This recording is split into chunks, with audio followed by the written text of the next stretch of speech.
What's going on, friends? Logan Myers here for Cinephellas.com. Happy 2019 to you all. It's a brand new year. A lot of great movies hitting the big screen this year. But tonight I wanted to talk about a movie that just hit Netflix. It's been all over social media. I think it got 45 million views the first week it was on Netflix, and I'm talking about Bird Box. Bird Box. I mean, it's all over social media, people doing the Bird Box challenge with the blindfold, and people are just nuts. So let's talk about this movie, shall we? So Bird Box is directed by Susan Bier. It was based off the novel. So we have Mallory, played by Sandra Bullock, and her sister Jessica, played by Sarah Paulson. They go outside, and basically it's the apocalypse. All this crazy shit is happening. People are dying. There's like car crashes. It's like the end of the world, and not really knowing what happened. In this movie, there's two timelines. We have 5 years in the past and then the present. So throughout the film, they kind of go back and forth to when Mallory was pregnant with her kids, and to the present time where she has her kids that are much older, and she named them boy and girl. So with that being said, the setup is this creature, they call it, but it's some sort of entity that if you look at it, it basically makes you commit suicide, kill yourself.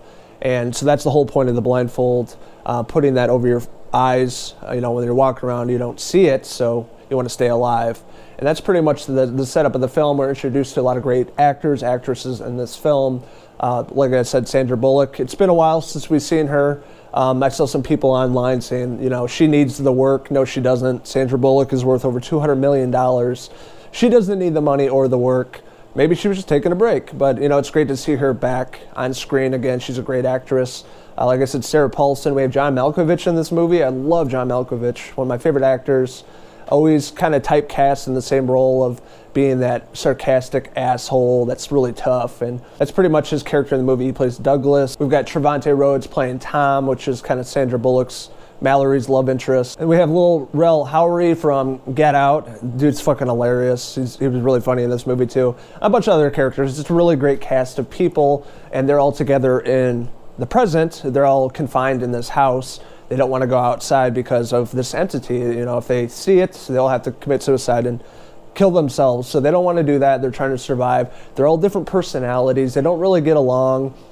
You know, some are kind of more naive. Other people are just like, no, we can't do this. We can't leave. We can't bring people into the house because we don't know if, you know, they've seen this entity. And throughout the film, I mean, you're going to see a lot of these characters die. It's, you know, a horror movie.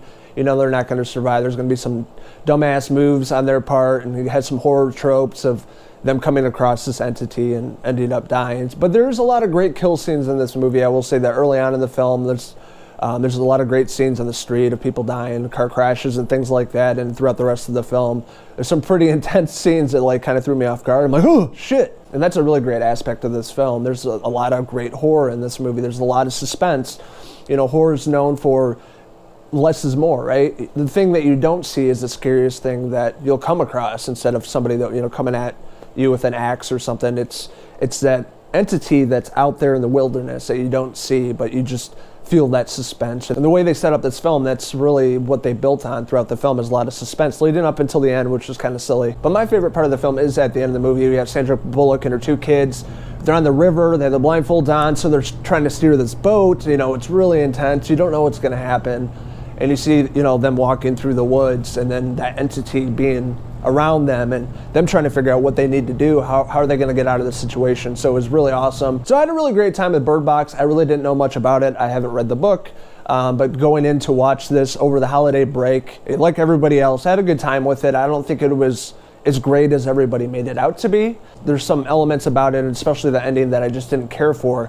You know, built up all this momentum and all these characters and coming across this entity and doing whatever it takes to survive. I think overall the screenplay, the cast of people, a lot of suspense in this film. It keeps you on the edge of your seat.